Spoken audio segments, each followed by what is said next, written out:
Bueno, como siempre consulto, ¿se ve bien? Se ve bien, sí, sí. Bien. Bueno, hoy vamos a continuar con la unidad 16, que Marcelo comenzó ayer, que dio planificación económica, como bien me decía hace un ratito. Nosotros ahora vamos a ver un autor del institucionalismo contemporáneo, que es John Kenneth Galbraith. Y nuestro punto, que es el punto 2, se llama el institucionalismo contemporáneo, John Kenneth Galbraith y su crítica de la sociedad norteamericana contemporánea. Neoinstitucionalistas, y otro autor, este lo vamos a desarrollar hoy, que es Ayres. Bien, vamos a comenzar brevemente con los aspectos biográficos del autor, que nació en 1908. Es un autor de origen canadiense, nació en Yonge Station, Ontario. Hijo de padre y madre canadiense, con ascendencia escocesa, padre agricultor y su madre ama de casa. Esto que su padre era agricultor y tenían, digamos, era un farmer canadiense, va a tener importancia en la vida de Galbraith porque vamos a ver que sus primeros años de estudio se dedica a la agricultura. De hecho, sus primeras producciones están vinculadas al tema del agro. Quien cursó sus estudios secundarios en High School de Dayton y luego en la High School de Santo Tomás. En 1931 se graduó con un bachillerato en Ciencias de la Agricultura del Ontario Agricultural College, un colegio agrícola asociado a la Universidad de Toronto. Con lo cual, ya desde chico, digamos, venía con esa orientación ligada a la agricultura. El mismo año se le consiguió una beca Giannini en Economía Agrícola, recibiendo $60 al mes, que le permitió viajar a la Universidad de Berkeley, California, donde recibió una maestría en Ciencias y un doctorado en Economía Agrícola por dicha universidad también. En esos años centrales de la Gran Depresión, recuerden que en la clase pasada, cuando vimos Keynes previo a la teoría general, hicimos una breve descripción del periodo, esencialmente de la Gran Depresión, que tuvo lugar en 1929. Bueno, también este autor va a producir su obra en años posteriores a la Gran Depresión. Por lo general su mayor obra va a ser luego la Segunda Guerra Mundial, que ahora lo vamos a ver. Pero bien, en esos años de la Gran Depresión, les decía, la Fundación Giannini, instaurada poco antes por el fundador del Bank of America, promovió en su sede en la Universidad de Berkeley una amplia colaboración entre la universidad y el potente sector agrícola californiano, que había sido muy afectado por la crisis. ¿Se acuerdan cuando vimos la Gran Depresión? Dijimos que el sector más afectado, casualmente, había sido el sector agrícola y era el sector que había sufrido incluso la mayor caída de precios. Bien, sus múltiples publicaciones hicieron que la Universidad de Harvard le propusiera como profesor en 1934. Y desde 1934 a 1939, Galbraith enseñó en Harvard intermitentemente. Desde 1939 a 1940, continuó enseñando, pero en la Universidad de Princeton, donde no consiguió integrarse debido al clasismo existente entonces en esa universidad. En 1937, él se había convertido en ciudadano norteamericano, le habían dado la ciudadanía. Ciudadano estadounidense, perdón, ya era norteamericano porque era canadiense. En el mismo año tomó una beca de un año de duración en la Universidad de Cambridge, Inglaterra, donde fue influenciado por John Maynard Keynes y conoció a otros grandes economistas como Schumpeter, Piero Sraffa, Michael Kalecki y Joan Robinson. Fue un economista que tuvo mucha actividad pública, y ahora vamos a ver algunas de sus principales participaciones en los distintos gobiernos de los Estados Unidos. Pero su primer servicio público comenzó en la era del New Deal, con Roosevelt, cuando se unió al Departamento de Agricultura de los Estados Unidos. Este país entró en la Segunda Guerra Mundial con una economía que aún no se había recuperado completamente de la Gran Depresión. También eso lo mencionamos en la clase pasada, que dijimos que si bien Estados Unidos, la economía comenzó a recuperarse previo a la guerra, su gran recuperación fue justamente con la economía de guerra entre 1939 y 1944, en donde hay diversas estadísticas, pero una de las que habíamos mencionado antes era que la producción en esos años había crecido 50%, la capacidad productiva. Acá vamos a citar otra estadística que habla de otro número, pero la idea central es que el gran crecimiento de Estados Unidos no se dio sino hasta que entró la Segunda Guerra Mundial. Bien, y debido a que la producción en tiempos de guerra necesita un déficit presupuestario obligatorio y una política monetaria acomodaticia, la inflación y una espiral de salarios y precios desbocados fueron consideradas como posibles. También recordamos que en esa época, luego de la Primera Guerra Mundial, la inflación se había vuelto un tema recurrente en los países centrales, principalmente Alemania, pero también en Francia y en Estados Unidos también había habido ciertos aumentos de precios sostenidos, digamos. Con lo cual era una preocupación que, al tener ya la experiencia de la Primera Guerra Mundial, en la Segunda Guerra puede haber una espiral inflacionaria nuevamente.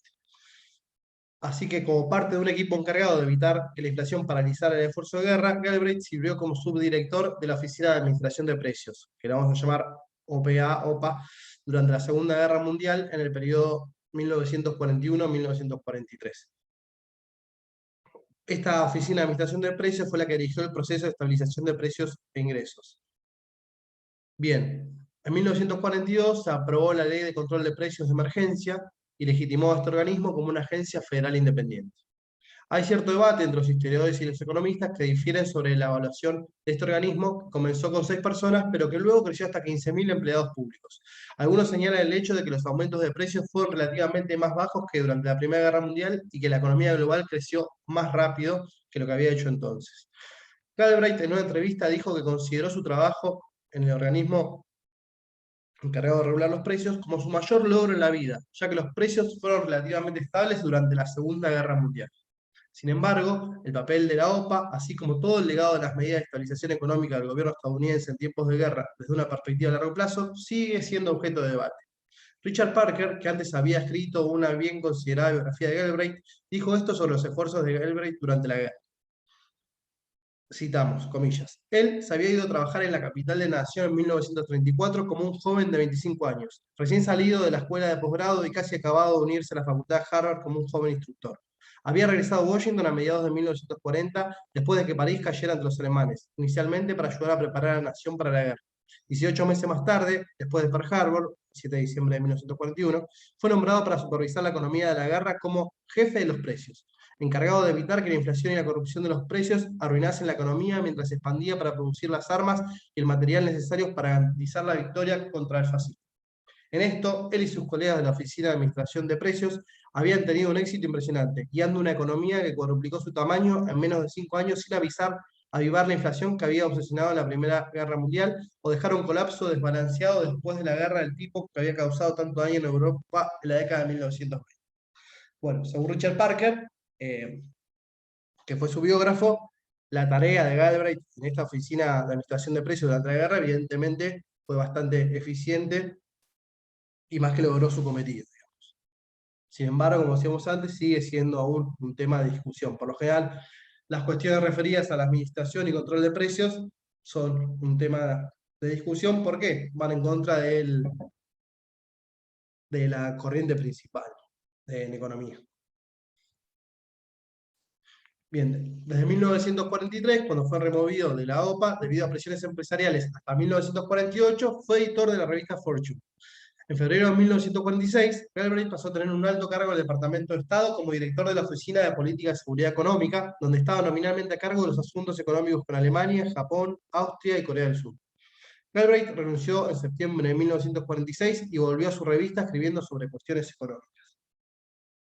3 años más tarde fue nombrado profesor numerario de economía en Harvard, donde se hizo cargo también de la editorial económica de la universidad debido a su experiencia editorial en la revista Fortune. Como seguidor de Veblen, uno de los pioneros institucionalistas norteamericanos, creía que la actividad económica no podía destilarse en leyes inviolables, sino que era un producto complejo del medio cultural y político en el que se produce. Cuando veamos su obra vamos a ver que hay mucha influencia de Veblen en todo lo que fue escribiendo Galbraith. Bien, después de su retiro de Harvard, como profesor emérito en la cátedra de Paul Warburg de Economía, continuó en la vida pública publicando 21 nuevos libros. Uno de sus hijos, James Kenneth Galbraith, es economista y profesor de la Universidad de Texas. En los últimos años, economistas de gran influencia en la actualidad, como Thomas Piketty, han retomado muchos planteamientos de Galbraith y han fundamentado sus análisis con ingentes cantidades de datos demostrativos. Bien. Esta es una breve semblanza que siempre hacemos los autores. No sé si vos, Marcelo, querés agregar algo acerca de este aspecto biográfico del autor. No, está bien. Bien, Entre las obras que escribió hay una muy escrita, digamos, con mucho sentido del humor, que es una historia del pensamiento económico, digamos, no académica, sino más bien de divulgación, pero que como introducción al tema nuestro es muy interesante. Está mencionada en la bibliografía de la cátedra, aunque no la usemos, digamos. perfecto.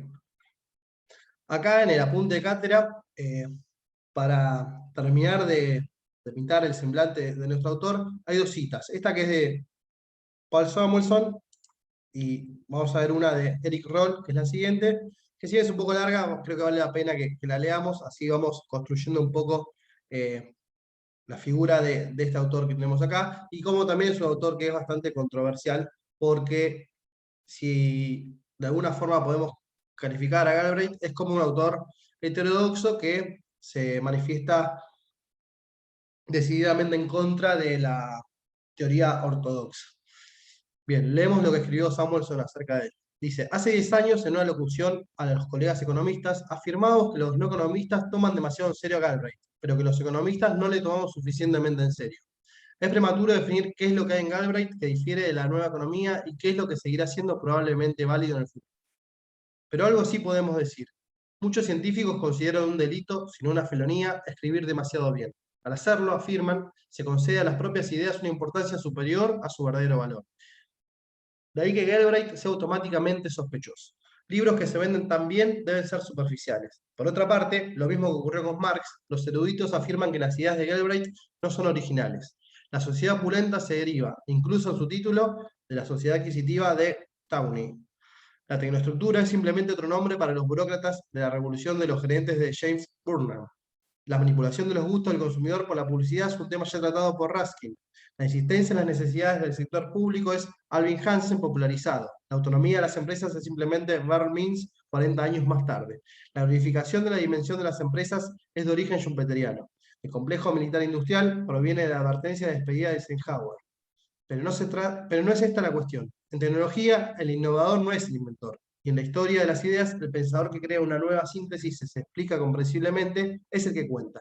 Galbraith no tiene, en cierto sentido, discípulos. Son pocas las proposiciones contrastables e investigables contenidas en sus escritos que podrán servir para escribir tesis doctorales o artículos en las revistas científicas. ¿Cómo puede un tribunal probar que las conclusiones de Galbraith son correctas o equivocadas? Ahora bien, Galbraith proporciona una mercancía muy demandada, una crítica de la ortodoxia reinante en economía contra la sabiduría convencional, según su frase, y contra la doctrina recibida, según la de Veblen. Su crítica no es directamente mortal, pero actúa como un virus, facilitando el camino a críticas más mortales por parte de la nueva izquierda y de sus economistas radicales. Como decía, es una cita de Paul Samuelson. Luego de haberme introducido en la vida y obra de Galbraith, me parece, a mi juicio, un tanto injusta, pero bueno, es una cuestión más bien subjetiva.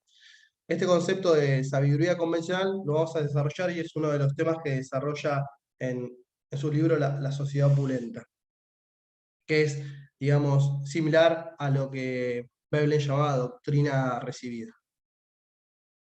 Y como le decía, para completar su semblanza, tenemos el párrafo este de Sir Eric Roll, que es un poco más benévolo con el autor. Dice, John Kenneth Galbraith no encaja fácilmente en una descripción convencional. Ha sido considerado no como un economista, sino como un periodista y político, no obstante haber desempeñado cierto número de cargos académicos, incluyendo el codiciado puesto en Harvard que tiene en la actualidad, como el único economista original que trabaja en nuestros días, como un profeta social o como un infante terrible aparecido para escandalizar a los de ideas más convencionales. No hay duda acerca de su condición de economista, a menos que el término sea rigurosamente reservado a los elaboradores de modelos macroeconómicos que utilizan en el proceso complicadas técnicas matemáticas. Las dudas que queden tal vez puedan ser eliminadas por el hecho que Galbraith ha sido recientemente elegido como presidente de la Asociación Norteamericana de Economistas.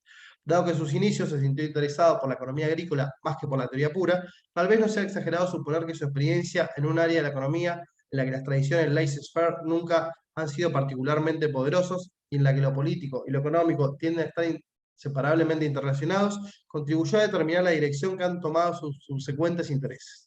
Sin duda, otro factor fue su participación en los procesos de control de precios durante la guerra que debe haberle proporcionado profundas lecciones sobre la acción recíproca entre la economía y los negocios, y que sin duda debe haber contribuido a su actitud divertida, para no decir cínica, en cuanto a las pretensiones de algunos de los grandes oficiantes de la economía de mercado.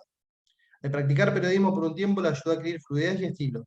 Su gran contraparte en Cambridge, la Cambridge norteamericana, digamos, localizado en el otro extremo del conocimiento económico, Paul Samuelson, el mismo un estilista, ha señalado que Galbraith constituye una excepción a la regla que parece prevalecer entre los científicos sociales, esto es, la de escribir con indiferencia. Con frecuencia se ha igualado Galbraith a Veblen, en parte por la amplitud de sus análisis y en parte por su estilo, que ha enriquecido enormemente el idioma con frases como la sociedad opulenta o la sabiduría convencional, estilo que al mismo tiempo que es extremadamente lúcido, casi llega a la mofa de la propia sabiduría del autor.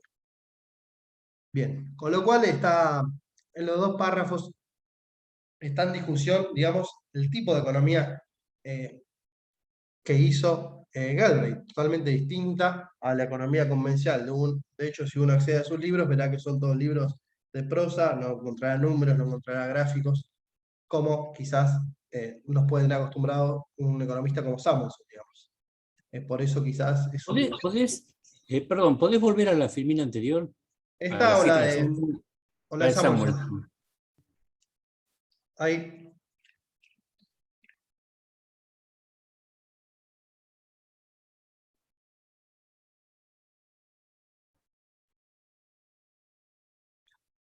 Hay una cosa que me llamó poderosamente la atención.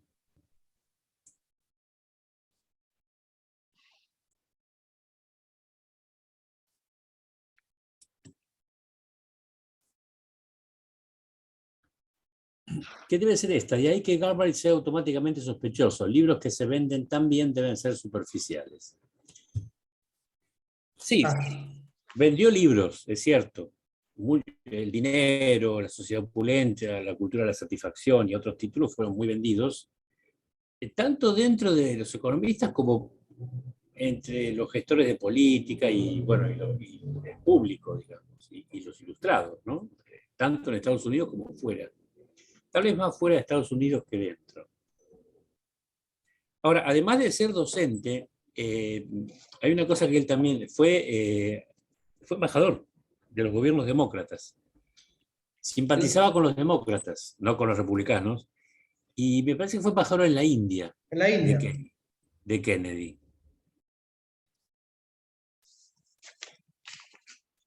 Mucho, o sea, fue para él muy impactante el asesinato de John Fitzgerald Kennedy, digamos. O sea, confiaba en ese presidente, ¿no? No sé si esa confianza era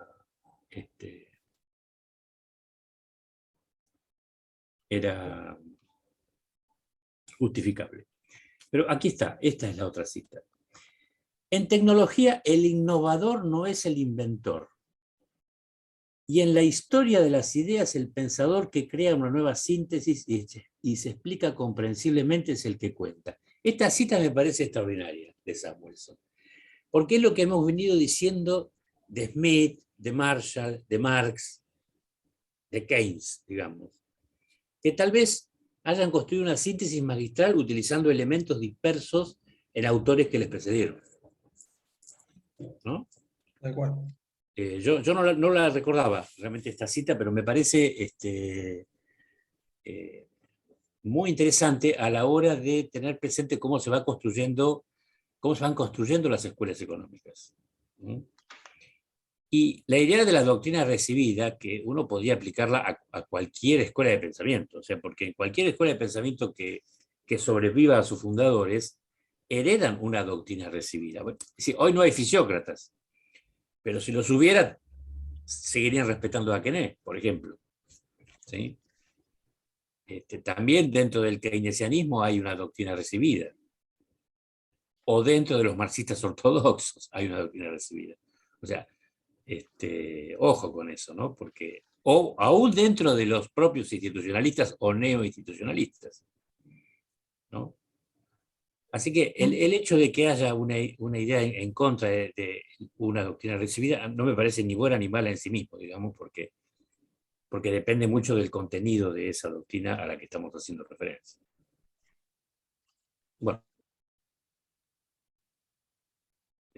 Bueno, Gracias por Pregunta, la... acá, o sea, según a lo que explicó Marcelo, Samuelson, o sea, lo critica porque dice que solamente presenta críticas, pero no un contenido nuevo, o una síntesis nueva, como expresa ahí, tendría que ser.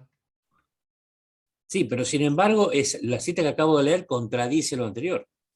Claro. Mm. O sea, a ver, son casi contemporáneos. Si recuerdo bien, Samuelson nació en el año 1912 o 1915, digamos. Y ambos sufrieron el impacto devastador que fue para la vieja ortodoxia del pensamiento. Y viste que la cita de Roll, que Roll de alguna manera los pone como los grandes contendientes. Claro, porque Samuelson representaba la ortodoxia, por un lado, y Garvey representaba el más famoso de los heterodoxos, si vos querés, de Estados Unidos mientras vivió. ¿Sí? Inclusive hay algunos sitios de internet donde cuando ponen la lista de los premiados por el llamado Premio Nobel de Economía, lo incluyen a Galbraith, cosa que es errónea porque ni jamás lo recibió, ni creo que jamás él lo esperó, ni jamás estuvo en que se lo concedieron. Pero lo dice acá, Nazareno dice, pero esa no es la cuestión, dice. O sea, Sí, por sí, más objeciones que yo le ponga, ¿sí? En la historia de la ciencia, el pensador que crea una nueva síntesis se explica comprensiblemente es el que cuenta. O sea, le está reconociendo eso a Galbraith. Mirá, Marcelo, justamente en el capítulo primero de la sociedad pulenta, no lo puse, lo iba a citar, eh, el propio Galbraith dice, la originalidad es algo que se exagera fácilmente, en especial por parte de los autores que se enfrentan con su propia obra. En este ensayo habrá, según creo, pocas reflexiones que no hayan sido ya formuladas por otros economistas. La reacción de muchos será acoger favorablemente la elaboración de las ideas de las que ya están convencidos. Bueno, y continúa. Pero él mismo dice que no hay ninguna originalidad en una idea puntual, sino más bien su obra es, de alguna manera, hacer interrelacionar estas ideas que ya fueron escritas por otros.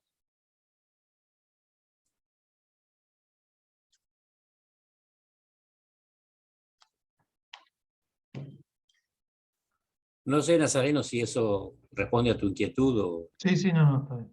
Perfecto. o hay algo más, digamos, ¿no? Y acá también continúa, que se puede quizás entender un poco los Samuelson, dice, pero esta es también una época en la que incluso el más suave crítico es casi considerado como un león al contrastarlo con el criterio general. Este es un tiempo en el que los hombres de todas las disciplinas sociales y de todas las creencias políticas procuran lo conveniente y lo aceptado, en el que el polemista es considerado como una influencia perturbadora. Con lo cual él sabe, digamos, que está enfrentando, digamos, a la ortodoxia. Sabes del lugar que está hablando, ¿no? Y el lugar en el cual lo ubican, me da la sensación a mí. No, no, sí, lo sabe perfectamente y es el lugar elegido, digamos, ¿no? Tal cual. Mm. Bien. ¿Alguna consulta antes de continuar? No, no, por mí no. Bueno, antes de ir, bueno, acá tenemos la obra de Galbraith, digamos que es una obra bastante extensa. Acá hemos decidido destacar las que están en la punta de cátedra, que son las más relacionadas a la economía, digamos, al tema que nos compete. Y ahí vemos una teoría del control de precios en 1952, el mismo año el capitalismo americano, que está subrayada en roja porque es a una de las que le vamos a dar más importancia en esta presentación. En 1954 escribe acerca del crack del 29, explica, según desde su punto de vista, cuáles fueron las causas del mismo. 1958, La sociedad opulenta, que como bien decía Samuelson, vendió muchos libros, y Ekelund y Ebert dicen que La sociedad opulenta fue un libro más vendido que La riqueza de las naciones.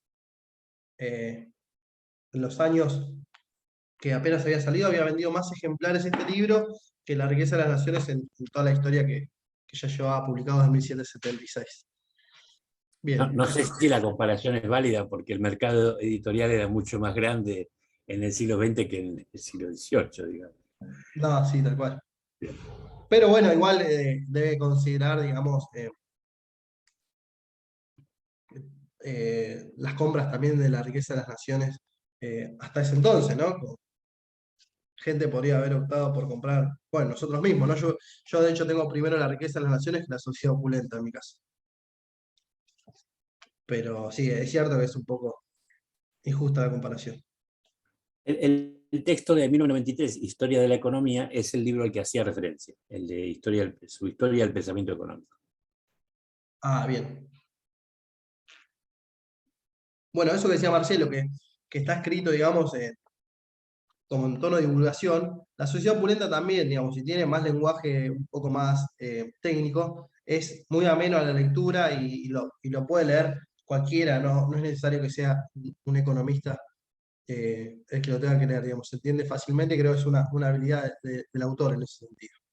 Bien, 2 años más tarde, de la sociedad opulenta, escribe El nuevo Estado industrial, ya en 1973, La economía y el objetivo público, 1975, El libro del dinero, luego La era de la incertidumbre, 1986, Naciones ricas, naciones pobres, en 1992, La cultura de la satisfacción, en 1993, el libro que mencionaba Marcelo, Historia de la economía, un año más tarde, Breve historia de la euforia financiera, y también el mismo año, Un viaje por la economía de nuestro tiempo.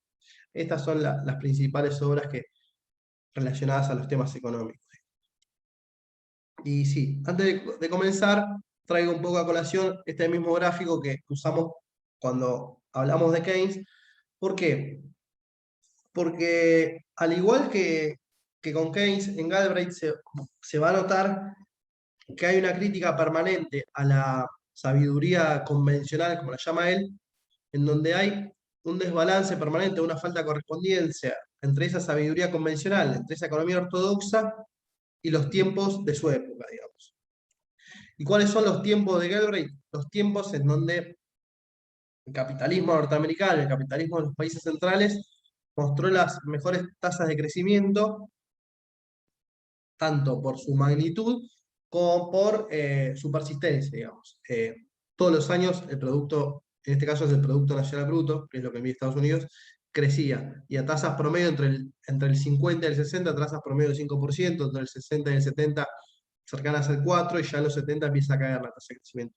Pero bueno, con lo cual eran los 30 dorados del capitalismo, o la edad dorada del capitalismo que habíamos visto en la clase pasada, en el periodo en donde Galbraith tuvo su mayor producción académica. Fíjense que los libros que mencionamos, que comenzamos a mencionar en la fila pasada, comienzan en 1952, si bien tiene obras anteriores. Con lo cual escriben esos 30 gloriosos, y es ahí a donde el autor va a hacer una insistencia profunda en esta falta de correspondencia entre la sabiduría convencional y los nuevos tiempos que le toca vivir, por lo menos a la economía estadounidense. Y eso está relacionado con esto de la sociedad opulenta, con la capacidad de consumo que tiene la sociedad, donde vamos a ver que desarrolla una especie de teoría de consumo, algo que también lo habíamos visto con Veblen, de quien se puede decir que Galbraith es, de cierta forma, un continuador, digamos. Y acá vemos un grafiquito donde observamos que desde 1950, es decir, desde los años de la segunda posguerra, hasta 1980, vemos en la línea roja cómo los salarios crecen permanentemente acompañados de crecimiento de productividad. Es decir, mejor dicho, los crecimientos de productividad del trabajo son acompañados por crecimiento del salario real hasta después de los 80, donde esos senderos empiezan a bifurcar. Pero bueno, ya eso es tema de otros autores cuando nos toque más allá de 1980. Con lo cual lo que quería mostrar era que la capacidad de compra en la sociedad norteamericana en particular era muy elevada, y las tasas de consumo reflejaban esa capacidad de compra, y es algo a lo que Galbraith va a ver de una forma crítica, que ahora lo vamos a ver.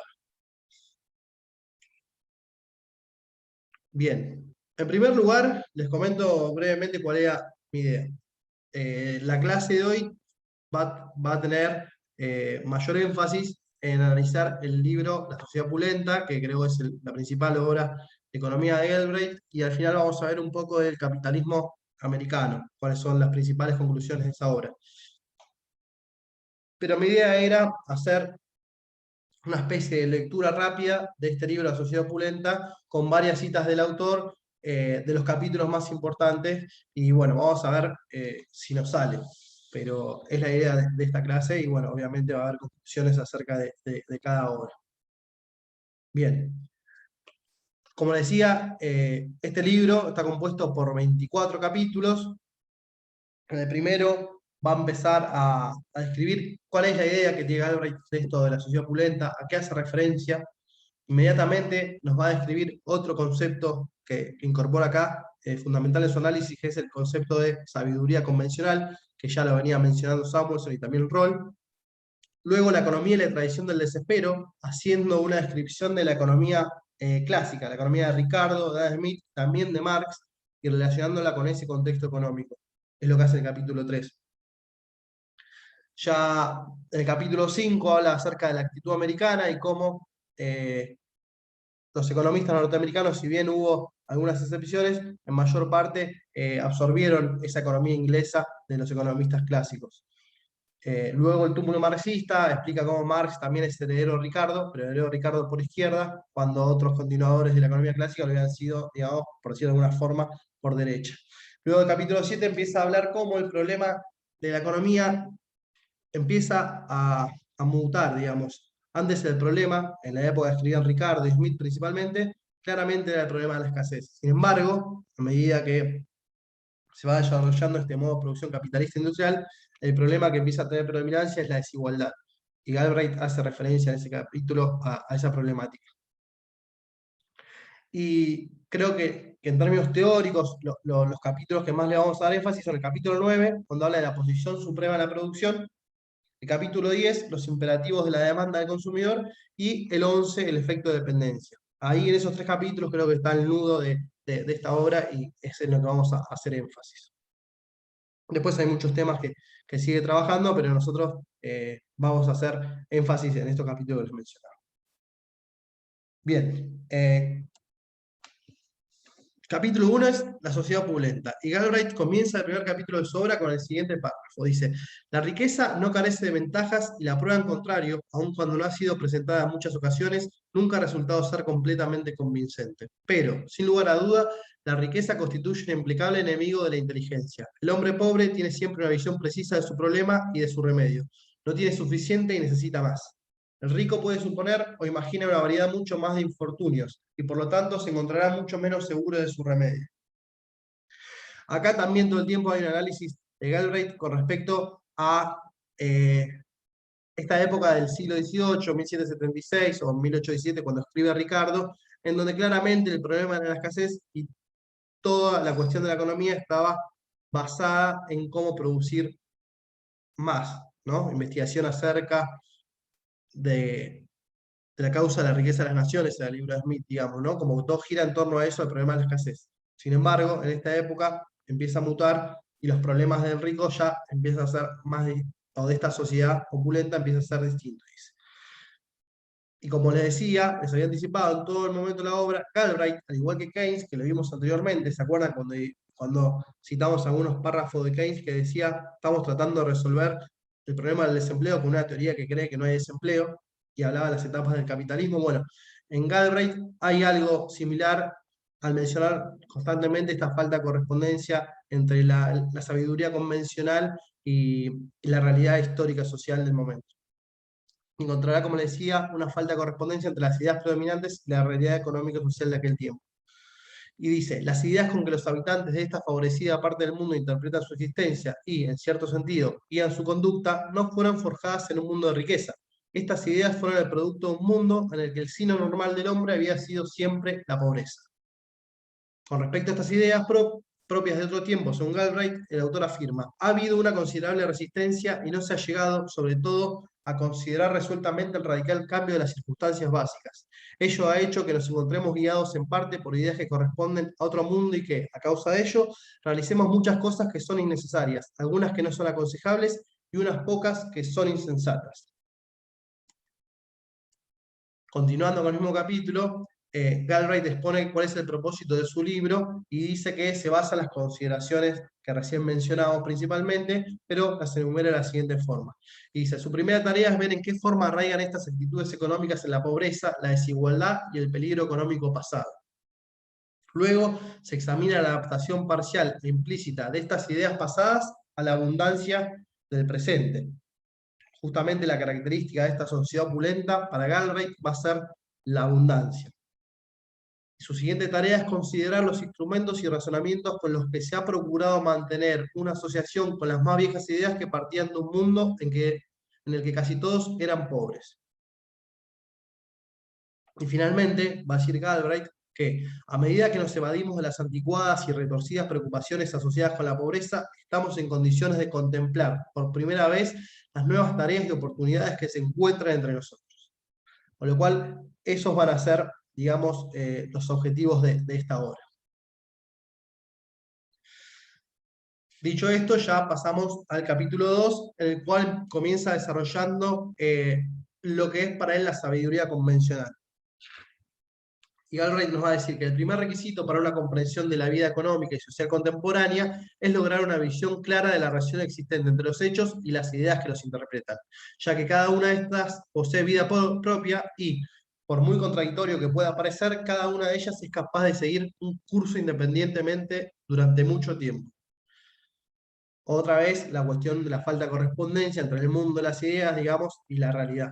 Y en el mismo sentido va a continuar diciendo que la verdad determina a la larga nuestra adhesión. Lo agradable consigue lo mismo en menos tiempo.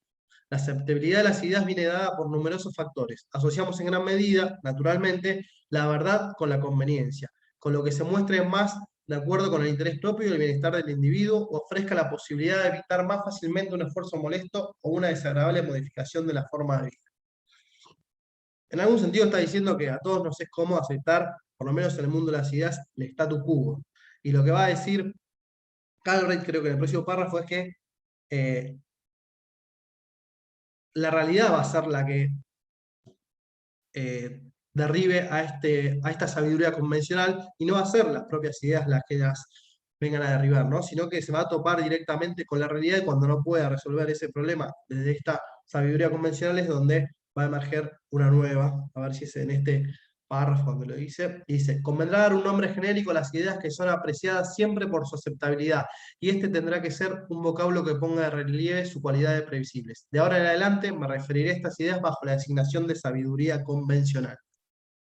Y a lo largo de este capítulo, Galbraith intenta demostrar la existencia de una resistencia profunda en el mundo de las ideas al cambio, en particular adaptarse a la realidad económica y social, que es dinámica y cambiante.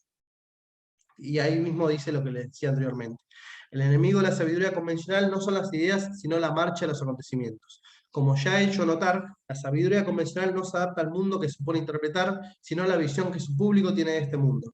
La sabiduría convencional recibe el golpe fatal cuando las ideas convencionales fracasan notoriamente al intentar resolver alguna contingencia para la cual su antigüedad las ha hecho manifestarse inadecuadas. Yo, por lo menos por mi parte, veo una total coincidencia con lo que vimos de Keynes la semana pasada, ¿no? Que justamente a la ortodoxia no fueron las ideas las que le dio el golpe fatal, sino el propio crack del 29 y esa década de relativo estancamiento económico. Obviamente que después las ideas de Keynes vienen a montarse sobre esa realidad, pero creo que está diciendo algo parecido a lo que vimos la clase pasada con respecto a Keynes. Bien, ahora sí, el capítulo 3 habla de la economía y la tradición del desespero, y hace una descripción del contexto en que se forjaron las ideas de esta sabiduría convencional que aún sigue vigente en esta época, y por eso las considera desacertadas, ¿no? Porque son fruto de un tiempo pasado. En este capítulo, Galbraith describe los orígenes de la economía moderna y su relación con el contexto histórico. Seguimos con el autor. La economía se convirtió en materia de estudio serio en un importante y crítico momento de la historia de la humanidad occidental.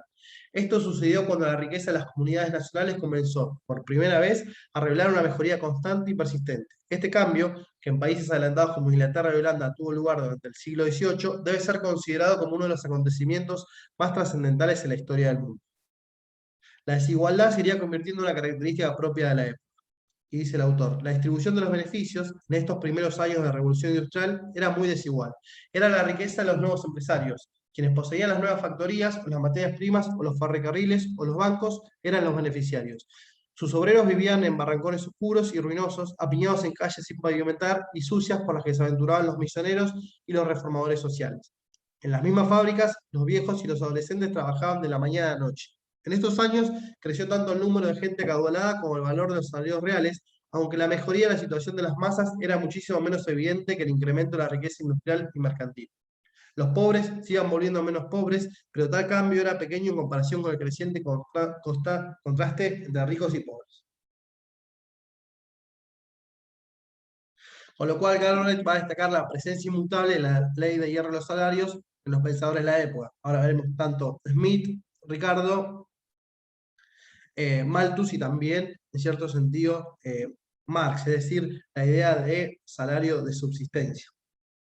Y este párrafo dice que las ideas económicas también comenzarán a adquirir su forma moderna en estos años.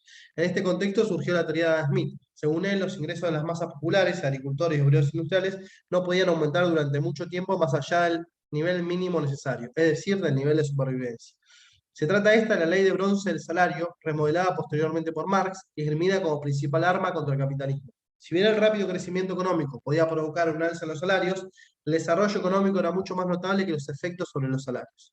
Los dos grandes sucesores de Smith fueron David Ricardo y Thomas Robert Malthus, quienes formarían la trinidad fundacional de la ciencia económica inglesa. Con Ricardo y Malthus, la noción de la pobreza en masa y la desigualdad se convirtió en una premisa básica. En parte por eso es que Galbraith llama la tradición del desespero a esta economía de aquel entonces. Luego, en la insegura tranquilidad, analiza cómo las nuevas ideas económicas fueron abandonando esta ley de hierro de los salarios ante la evidencia del desarrollo social y económico, por lo menos en los países centrales, ya sea en Europa Occidental o en los Estados Unidos. Y ahí dice Galbraith que tal como la dejaron Malthus y Ricardo, la perspectiva económica para el hombre corriente era bastante oscura. Todo lo que podía abordar normalmente era vivir al borde de la indigencia. El progreso acrecentaría la fortuna de los que, en términos generales, eran ya ricos, pero no la de las masas. Sin embargo, desde mediados del siglo XIX, los economistas se volvieron más confiados, incluso optimistas. Inglaterra se encontraba en su gran momento de expansión industrial y comercial y los salarios reales aumentaban. Existía un margen claro y aparentemente duradero respecto a los niveles de mera supervivencia. Así, la teoría económica tuvo ocasión de contemplar el rechazo de la ley de bronce del salario. Bien, esto es como todo un raconto que hace Galbraith en los primeros capítulos acerca del origen de la teoría económica moderna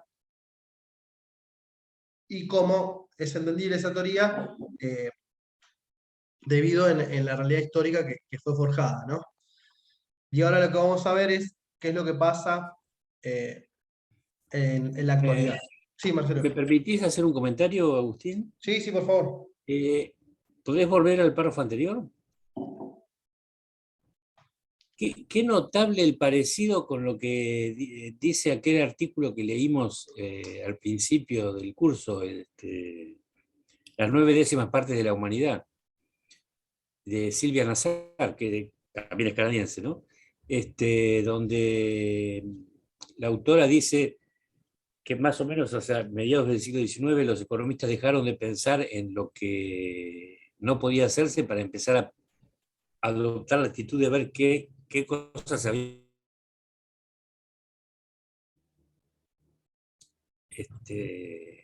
Muy interesante ese paralelismo, digamos. ¿De quién era ese párrafo, Marcelo? Perdón. De Silvia Nazar, una autora que no es economista, que tiene un libro muy interesante sobre el pensamiento económico del siglo XX, y nosotros leímos la introducción a ese capítulo que se llama Las 9 décimas partes de la humanidad, inspirada en una cita de Edmund Burke, ¿no? Del siglo XVIII. Pero bueno, quisiera pensar que Nazar leyó a Galbraith. Sí, está bueno ese paralelismo. Voy a leerlo porque no lo tenía el texto. Bien.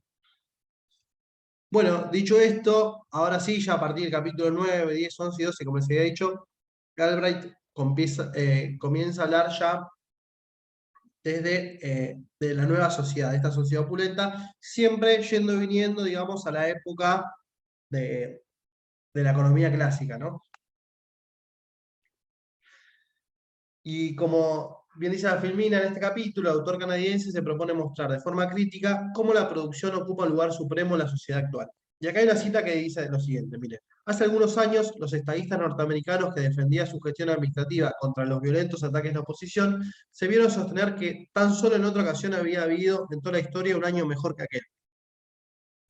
Cito esto porque Galbraith comienza este capítulo con esa frase y lo que pone en cuestión es cómo, diciendo que solo con decir que había habido un año mejor que aquel, con lo cual que era el segundo año mejor en la historia de los Estados Unidos, todo el mundo entendía que estaban hablando de la producción, es decir, del Producto Nacional Bruto. Sin embargo, Galbraith dice, eso no necesariamente debería ser así, porque podría ser mejor ¿en qué? En el bienestar de la gente, en la cuestión espiritual de los habitantes norteamericanos, en que hubo mejor educación, en que todos tuvieron acceso a la salud. Sin embargo, había como un consenso o un entendimiento generalizado que se estaba hablando de que había sido mejor en la producción, en términos de Producto Nacional Bruto. Con lo cual usa esta frase Galbraith para empezar a mostrar cómo la producción empieza a tener esta posición suprema en la sociedad norteamericana en particular, pero en el capitalismo en general. Y acá, volviendo ahora otra vez al mundo de Ricardo, donde dice, en el mundo de Ricardo los bienes eran escasos. Se lo relacionaba estrechamente también, si no con la supervivencia, al menos con las más elementales comodidades del hombre. La alimentaban, le proporcionaban vestido para salir de la casa y le mantenía abrigado cuando se encontraba dentro de ella. No es sorprendente, pues, que la producción, gracias a la cual se obtenían esos bienes, fuese el centro de los pensamientos humanos. Y acá Galbraith va a decir, en ese contexto era comprensible que solo hablemos de la producción y de cómo incrementar a la misma, digamos. Habíamos mencionado de la obra de Smith, porque era el problema de la escasez. Pero en esta sociedad de la opulenta, en la sociedad de la abundancia, seguir teniendo como eje la producción en términos cuantitativos, es decir, producir más, va a decir que no tiene mucho sentido. Y es una crítica que va a realizar el autor.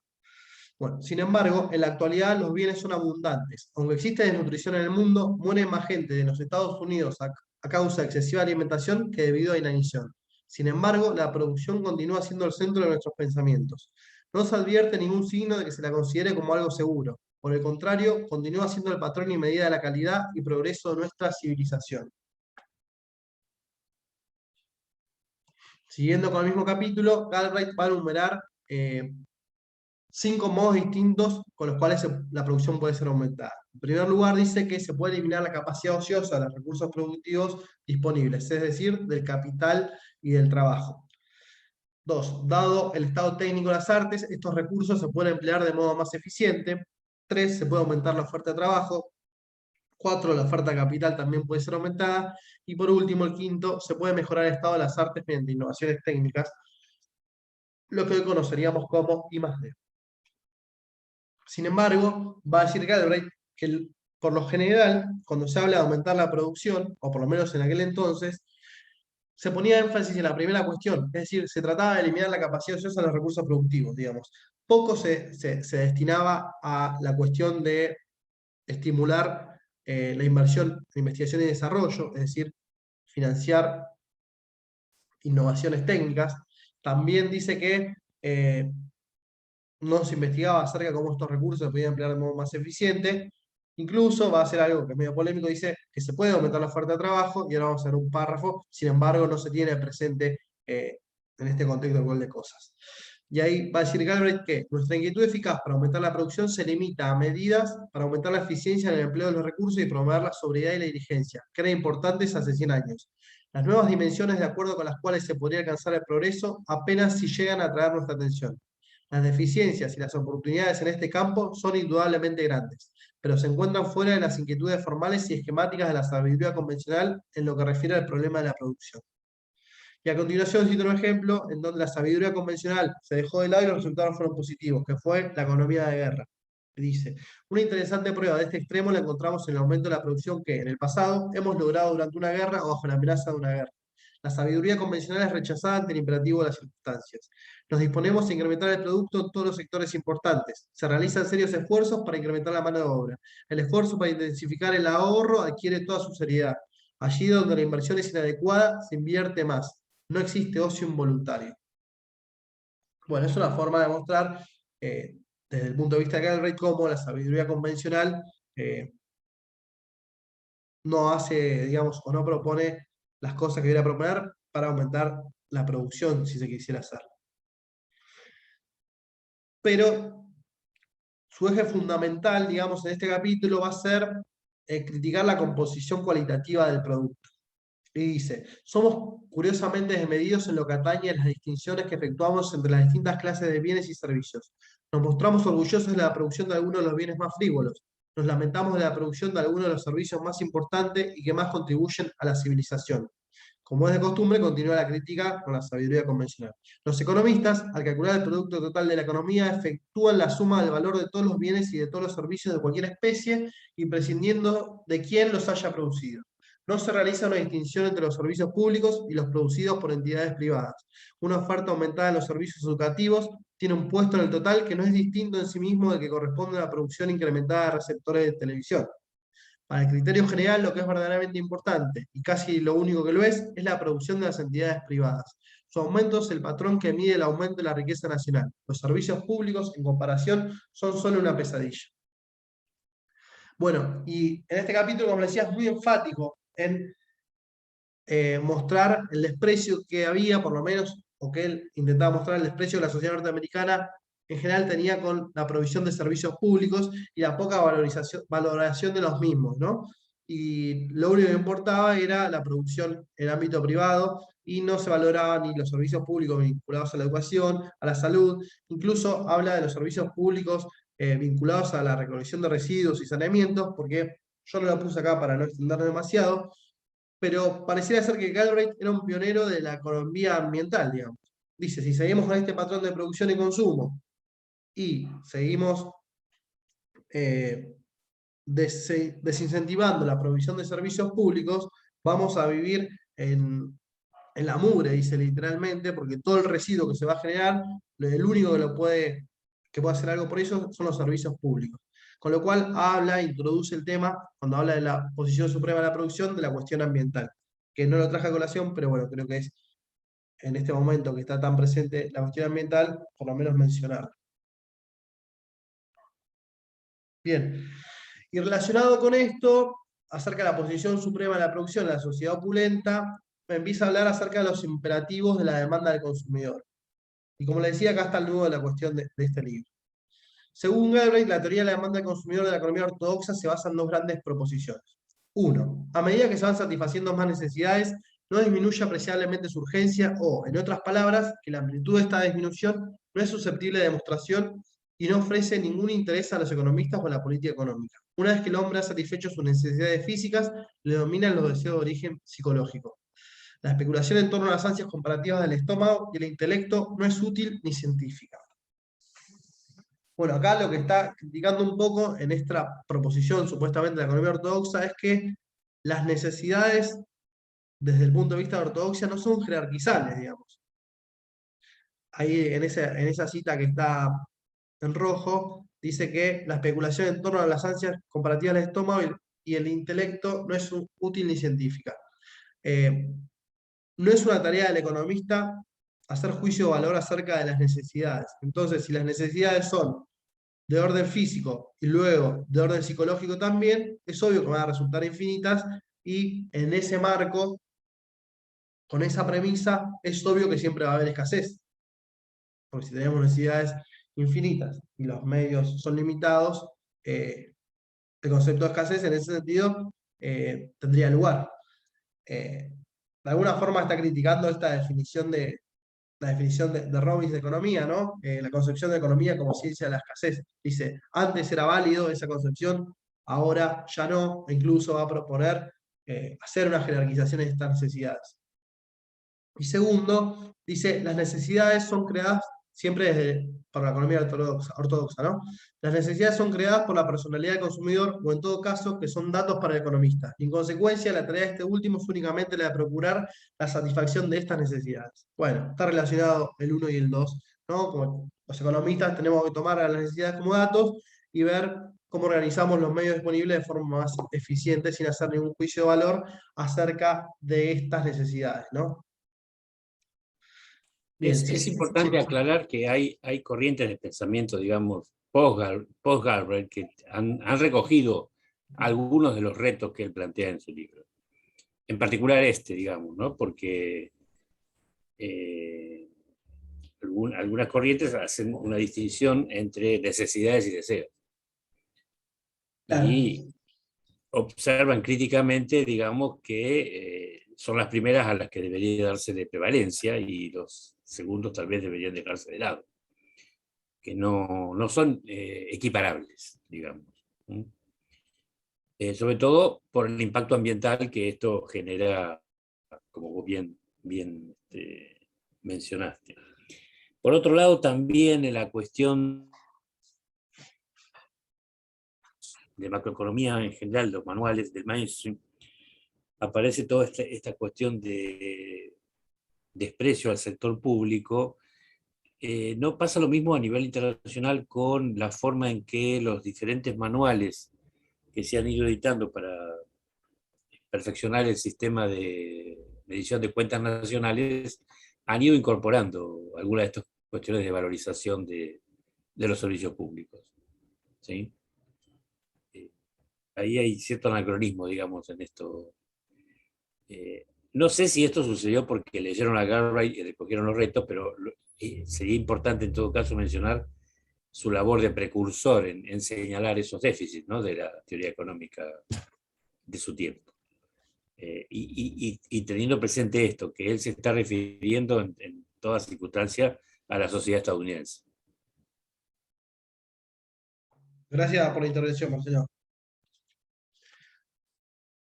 Bien, ahí vamos a ver que Galbraith hace una cita de Keynes, donde dice que Keynes introduce este tema acerca de las necesidades, pero se queda ahí, y leemos. Galbraith admite que en la teoría económica se han producido discrepancias al respecto con la ortodoxia. Como ejemplo de ello cita Keynes, quien dijo que las necesidades de los seres humanos están divididas en dos clases. Las que son absolutas en el sentido de que las experimentamos cualquiera sea la situación en que se encuentran nuestros prójimos, y las que son relativas únicamente por el hecho de que su satisfacción nos eleva por encima y nos hace sentir superiores a nuestros prójimos. Y esto es una cita de Keynes de las posibilidades económicas para nuestros nietos.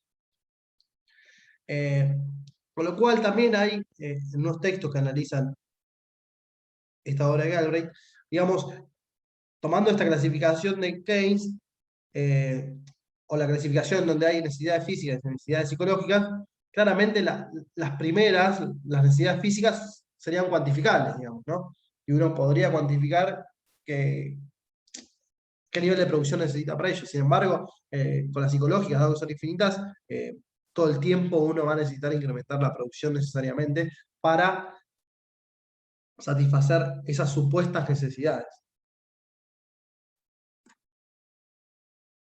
Bien, siguiendo en el mismo capítulo, la crítica de Galbraith resulta sumamente entendible y lo que hace el autor es invertir la causalidad.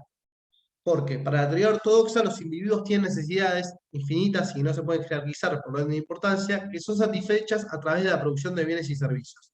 Con lo cual, el análisis ortodoxo, dice Galbraith, los individuos tienen necesidades y en base a las necesidades es que los empresarios o productores producen los bienes y servicios para satisfacerlos. Sin embargo, Galbraith va a decir que es al revés. Y dice que esta conceptualización resultaba apropiada para épocas pasadas en donde la escasez era una característica indisimulable de la época. Más precisamente para la época en que se desarrollaron sus ideas Smith, Ricardo y Malthus. Pero en la sociedad actual, en la sociedad opulenta, tal no es el caso. Entonces, lo que argumenta el autor es que la propia producción la que crea las necesidades y no al revés. Y dice, las modernas instituciones de la publicidad y la técnica de ventas establecen un enlace directo entre la producción y las necesidades. Estas necesidades no pueden acomodarse ya a la noción de unos deseos espontáneos, ya que su objetivo primordial es el de crearlos, el de dar vida a unas necesidades que anteriormente no existían.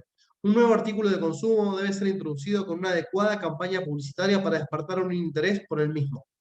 Los desembolsos que se realicen para la fabricación de un producto no son más importantes que los desembolsos que se efectúan para elaborar una demanda para ese producto.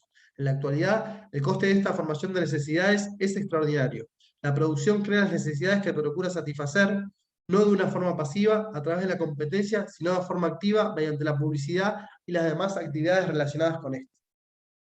Con lo cual, dice Galbraith, si esto fuera así, que la producción genera la necesidad, el análisis ortodoxo de la demanda del consumidor no tiene sentido, digamos. Y es lo que intenta rebatir.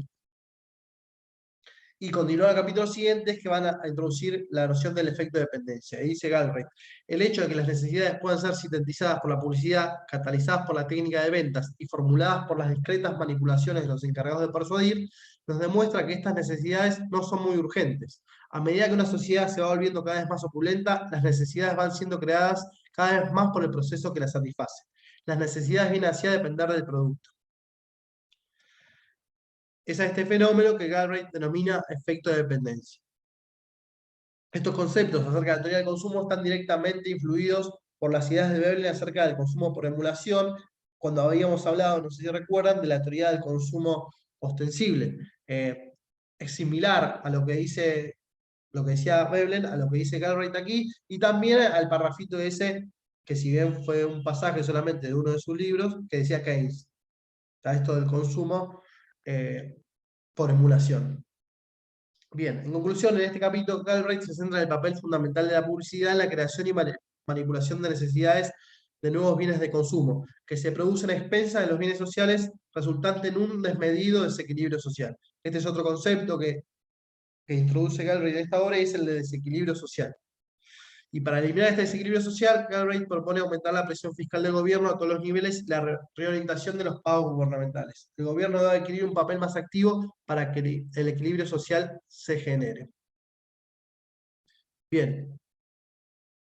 Esto más o menos intentó ser una lectura rápida de una de las principales obras de Galbraith, y antes de pasar a las principales características, va a ser un poco más corto, de su otra obra, El capitalismo americano. No sé si tiene alguna pregunta o alguna inquietud o algún comentario.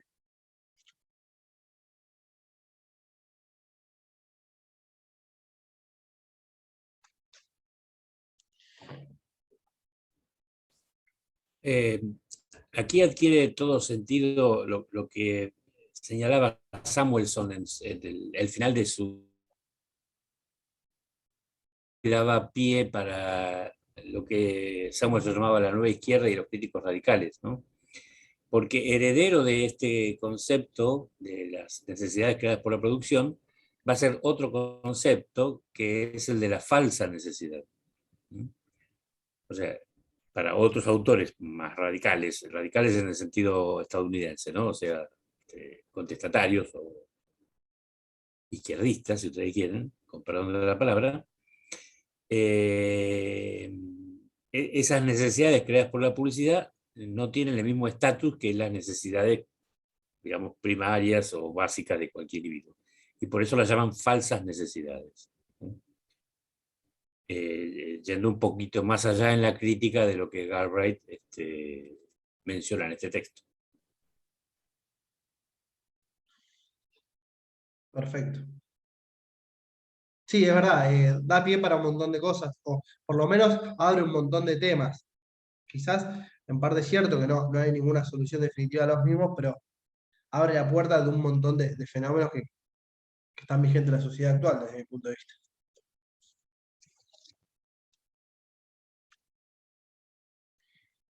Bien, bueno, continuamos con la última parte, si les parece.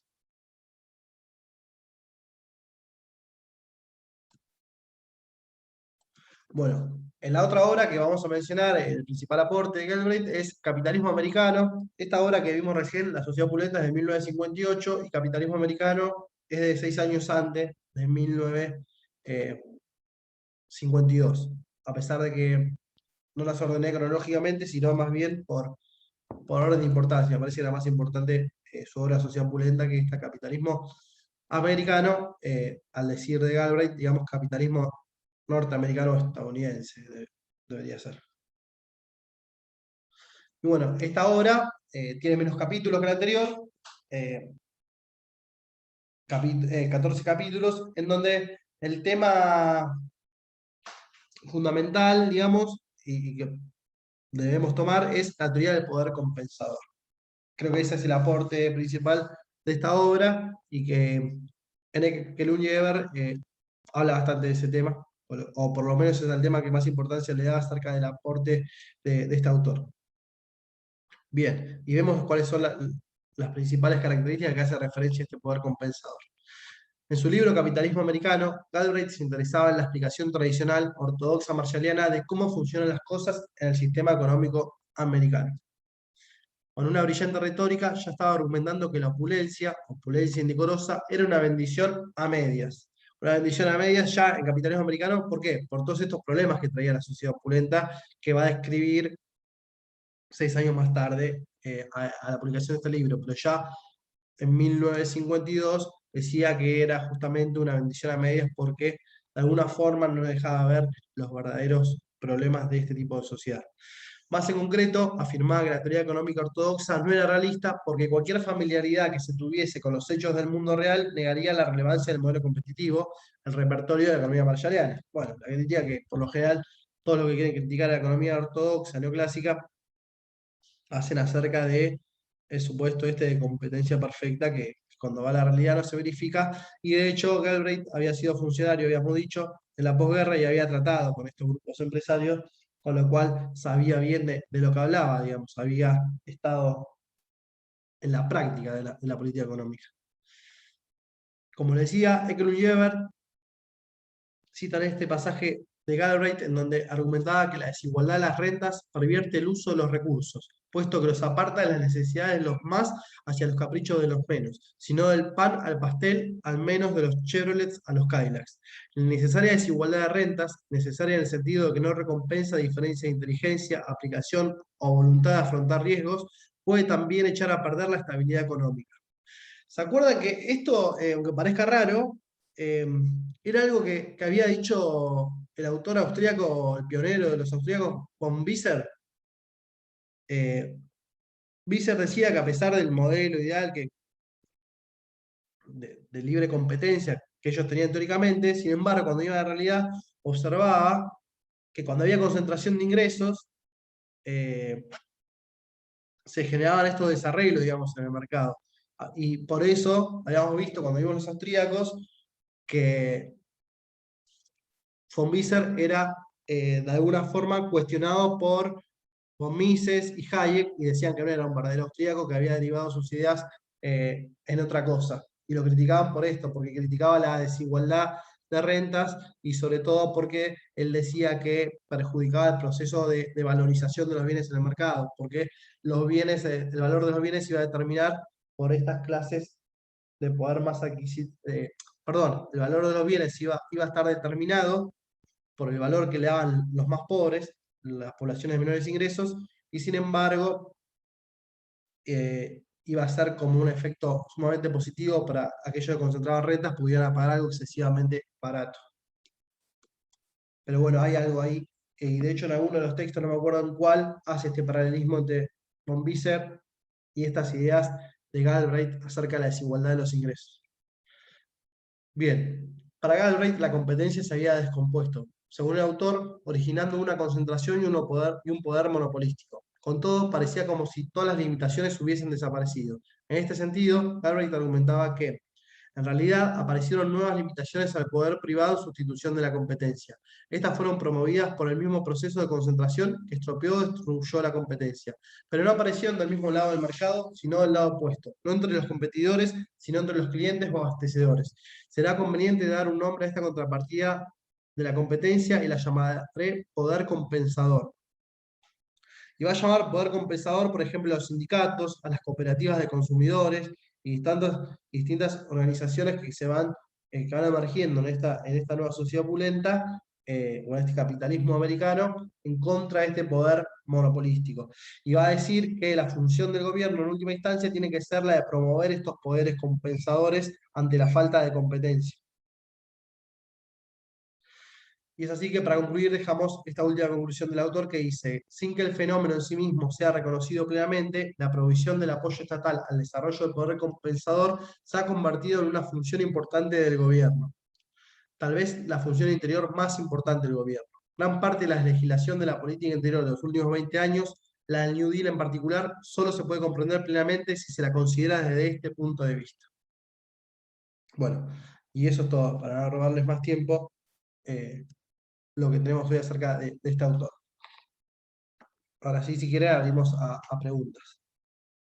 o a comentarios.